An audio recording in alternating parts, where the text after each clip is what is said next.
سامعین السلام علیکم۔ NHK ورلڈ جاپان کی اردو سروس سے محمد زبیر حاضر ہے۔ آج پیر ہے اور جنوری کی 24 تاریخ۔ پیشی خدمت ہیں آج کی اہم خبریں۔ بلدیہ عظمیٰ ٹوکیو نے دارالحکومت میں پیر کے روز کورونا وائرس کے 8,503 نئے متاثرین کی تصدیق کی ہے۔ یہ یومیہ تعداد ایک ہفتہ پہلے کے مقابلے میں 4,800 زیادہ ہے، جب یہ تعداد پیر کے روز کے لیے سب سے بلند رہی تھی۔ یہ 2.3 گنا اضافے کی نشاندہی بھی ہے۔ بلدیہ عظمیٰ کے حکام نے بتایا کہ 12 مریضوں کی حالت تشویشناک تھی۔ ملک بھر کے دیگر پریفیکچروں میں سے کھناگاوا نے 5,276 نئے متاثرین کی تصدیق کی ہے۔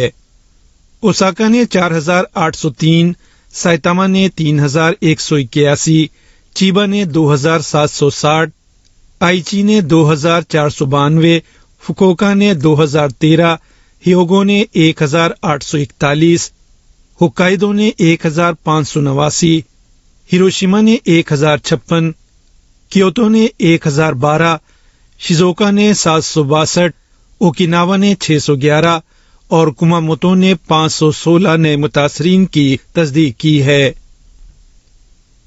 حکومت جاپان کورونا وائرس متاثرین کی تعداد میں مسلسل اضافے کے باعث موجودہ نیم ہنگامی حالت کو وسعت دینے کا منصوبہ بنا رہی ہے۔ حکومت کا کہنا ہے کہ مزید 18 پریفیکچر ایسے سخت تر اقدامات کے نفاذ کی درخواست کر رہے ہیں جو ریستورانوں اور میخانوں جیسے کاروباروں کو متاثر کرتے ہیں۔ نیم ہنگامی حالت کے تحت آنے والے مزید پریفیکچر یہ ہیں: Osaka, Hugo, Kyoto, ہوکائیدو، آوموری، یاماگاتا، فوکوشیما، ایباراکی، توچیگی، ناگانو، ایشیکاوا، Shizuoka, شیمانے، اوکایاما، فوکووکا، saga, اوئیتا اور کاگوشیما۔ حکومت ان پریفیکچروں کو تقریباً 3 ہفتوں کے لیے نیم ہنگامی حالت کے تحت رکھنے کا ارادہ رکھتی ہے۔ حکومت اوکیناوا، یاماگوچی اور ہیروشیما پریفیکچروں میں نافذ کردہ نیم ہنگامی حالت کو بڑھانے کا بھی منصوبہ رکھتی ہے، جو اس وقت 31 جنوری کو ختم ہونے والی ہے۔ وزیراعظم کشیدا فومیو ماہرین کے ایک پینل سے مشاورت کے بعد ممکنہ طور پر منگل کے روز اس معاملے کے بارے میں کوئی فیصلہ کریں گے۔ تائیوان کی وزارت دفاع کا کہنا ہے کہ چین کے 39 فوجی طیارے جزیرے کے جنوب مغرب میں پانیوں کے اوپر سے اتوار کے روز گزرے اور اس کے فضائی دفاعی شناختی زون میں داخل ہو گئے۔ ان طیاروں میں J-10 اور J-16 طیارے شامل تھے۔ وزارت نے بتایا ہے کہ چینی فوجی طیاروں کے داخلے کے بارے میں ستمبر 2020 میں موجودہ شکل میں رپورٹیں جاری کرنا شروع کیے جانے کے بعد 39 طیاروں کی تعداد ایک ہی دن میں ریکارڈ کی گئی دوسری سب سے بڑی تعداد ہے۔ 4 اکتوبر کو چین کے 56 فوجی طیارے فضائی دفاعی شناختی زون میں داخل ہوئے تھے۔ سن 2021 میں تقریباً 1000 چینی فوجی طیارے تائیوان کے فضائی دفاعی شناختی زون میں داخل ہوئے۔ اس بات کی تصدیق ہو چکی ہے کہ رواں سال 100 سے زیادہ چینی طیارے فضائی دفاعی شناختی زون میں داخل ہوئے۔ وزارت دفاع نے نومبر میں ایک رپورٹ جاری کی تھی جس میں چین کی طرف سے گرے زون یعنی مبہم علاقے کے خطرات کے بارے میں خبردار کیا گیا تھا۔ رپورٹ میں کہا گیا ہے کہ چین حقیقی مسلح حملہ کیے بغیر تائیوان کی فوجی صلاحیتوں پر حاوی ہو جانے اور لوگوں میں بے چینی پیدا کرنے کی کوشش کر رہا ہے۔ اس سے اندیا ملتا ہے کہ تائیوان کے فضائی دفاعی شناختی زون میں طیارے بھیجنا ان چالوں میں سے ایک ہے جو چین استعمال کر رہا ہے۔ مذکورہ رپورٹ کے مطابق چین کا ہدف لڑائی میں ملوث ہوئے بغیر تائیوان کا کنٹرول حاصل کرنا ہے۔ جاپان کی بحری سیل ڈیفنس فورس MSDF نے اوکیناوا پریفیکچر کے جنوب میں پانیوں میں امریکی بحریہ کے ساتھ مشترکہ مشق کی ہے۔ MSDF کے مطابق پیر سے ہفتے کے روز تک جاری رہنے والی اس مشق میں اس کے تباہ کن بحری جہاز ہیوگا نے حصہ لیا۔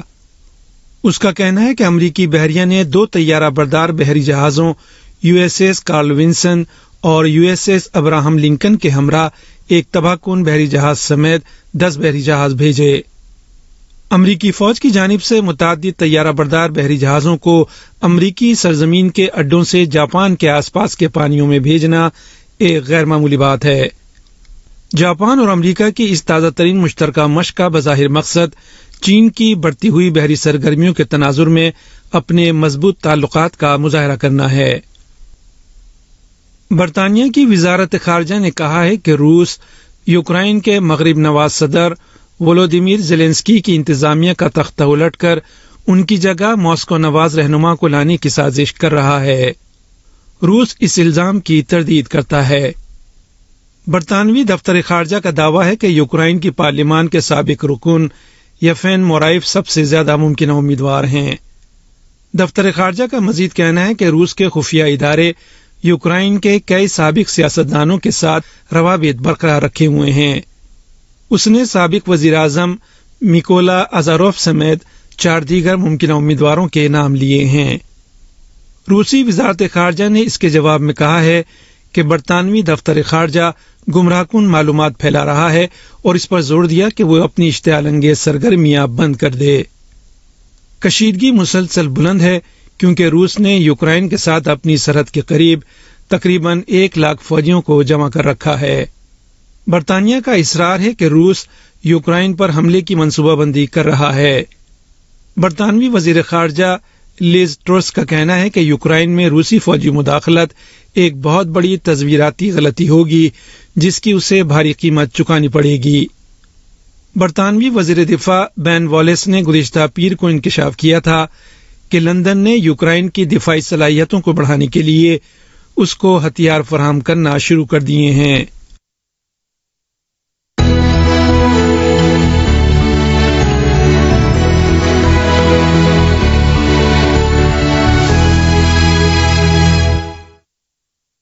یہ خبریں آپ NHK ورلڈ جاپان کی اردو سروس سے سن رہے ہیں۔ اور اب کچھ مزید خبریں۔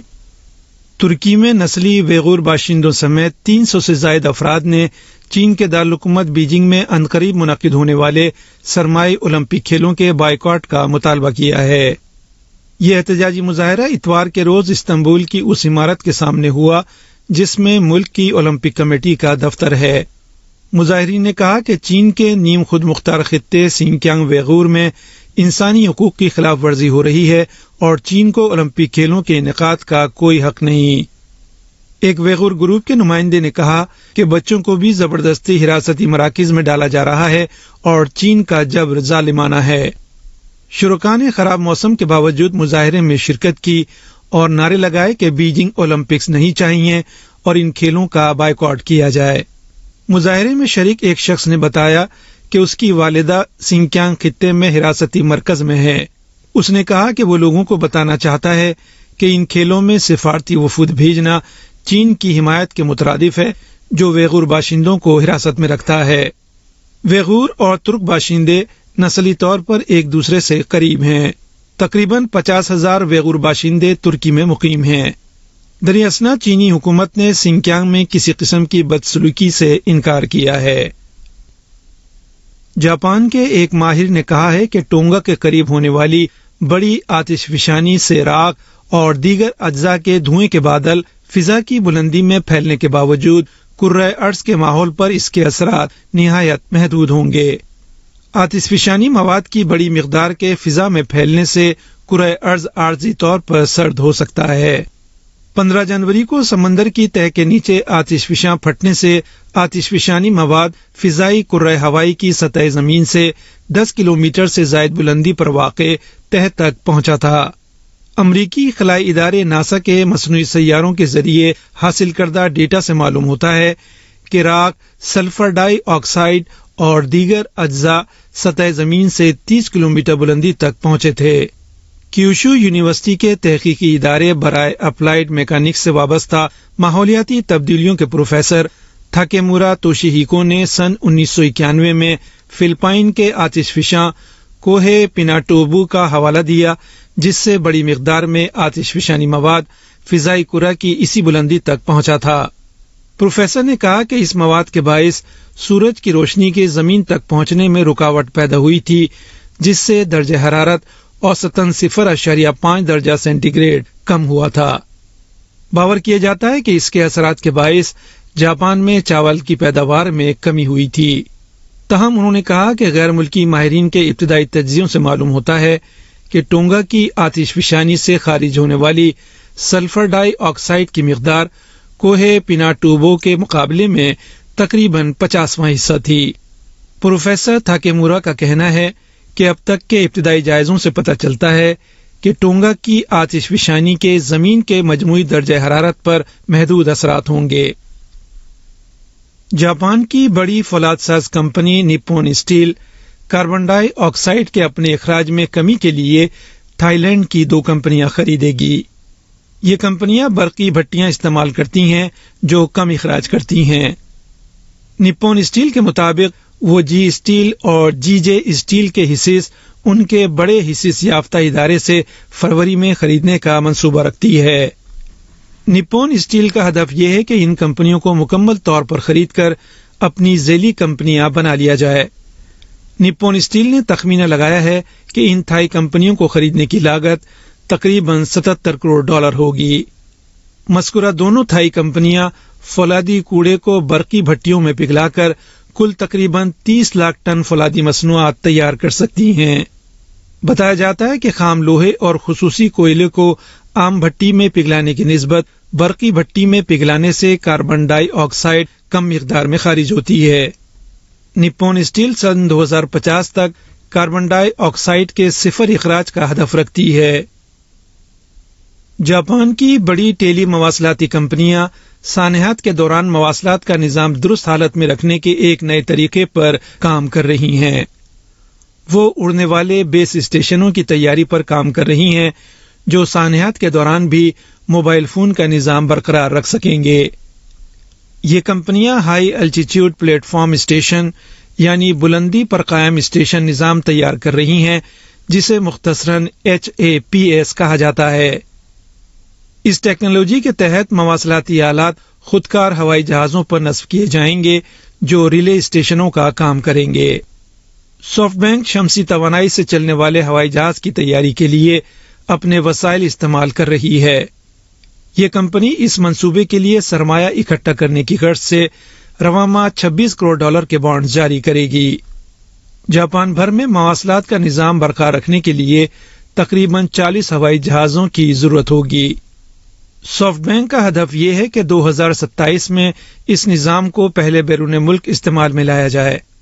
سافٹ بینک کے جدید ٹیکنالوجی شعبے کے سربراہ واکی کھاواریوجی نے کہا ہے کہ اس ٹیکنالوجی کو اگلے 5 سالوں کے اندر کاروبار میں بدلنے کی غرض سے ان کا اس کی حفاظت اور لاگت سے متعلق ضوابط تیار کرنے کا منصوبہ ہے۔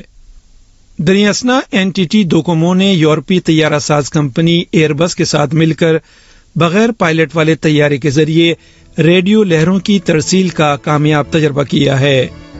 مواصلاتی کمپنیوں کو یقین ہے کہ اڑنے والے بیس اسٹیشن ان ترقی پذیر ممالک میں بھی کارآمد ہوں گے جن میں مواصلات کا بنیادی ڈھانچہ موجود نہیں ہے۔ اور سامعین، اس کے ساتھ ہی NHK ورلڈ جاپان کی اردو سروس سے خبریں ختم ہوئیں۔